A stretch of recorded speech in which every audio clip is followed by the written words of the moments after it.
যিহেতু লাগে আমাক সদায় ভালকৈ চলিবলৈ ভালকৈ আমি ডিচিশ্যন ল'বলৈ সো সেইকাৰণে মই এটা জেনাৰেল গাইডেন্স সকলো কাৰণে লৈ আনিছোঁ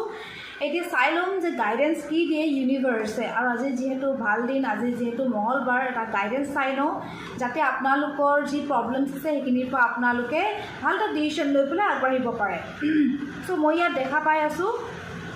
কোনোবা থাৰ্ড পাৰ্টি ইণ্টাৰফাৰেঞ্চ মই দেখা পাই আছোঁ হয়তো কোনোবা আছে যোনে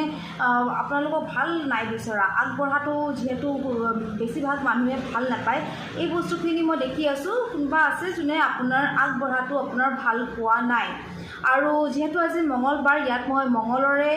প্ৰব্লেমছখিনি দেখি আছোঁ আৰু বহুত কনফিউজন দেখি আছোঁ যোনখিনি কাৰণে ডিচিশ্যনছ ল'বলৈ পৰা নাই ক'ৰবাত আগবাঢ়িব পৰা নাই জীৱনত ষ্টাক হৈ আছে কিন্তু এবাণ্ডেঞ্চ আছে আৰু এইখিনি যদি আপুনি পাৰ কৰি দিয়ে তেন্তে আপোনাৰ লাইফত বহুত এবাণ্ডেঞ্চ আহিব বহুত জলদি এটা new connection new offer new opportunity আহিবলৈ গৈ আছে সেইটো কাৰণে এই যোনখিনি প্ৰব্লেমছ আহি আছে আৰু যোনখিনি এতিয়া মঙ্গলৰ আজি যিহেতু মঙ্গলৰে মই দুখ দেখি পাইছোঁ এই বস্তুখিনি আপুনি অকণমান ৰেমেডিজ কৰক মাৰ্চৰ অকণমান ৰেমেডিজ কৰক আৰু মুনত অকণমান জল চৰাব জল বেছিকৈ পানী অলপ বেছিকৈ খাব তেনেকুৱা ধৰণৰ অকণমান কিছুমান ৰেমেডিজ কৰক আৰু জলদি আপুনি ৰিজাল্ট পাব যিহেতু মই আপকামিংছত বহুত ভাল দেখি আছোঁ কোনোবাই অপৰচুনিটি অফাৰ কিবা পাবলৈ গৈ আছে সো এবাণ্ডেঞ্চ আপোনালোকৰ আহি আছে লাইফত আৰু সেইখিনি আপোনালোকে লাইফত আৰু বেছি এট্ৰেক্ট কৰিবলৈ আপুনি ৰেমেডিজ জলদি কৰি দিয়ক থেংক ইউ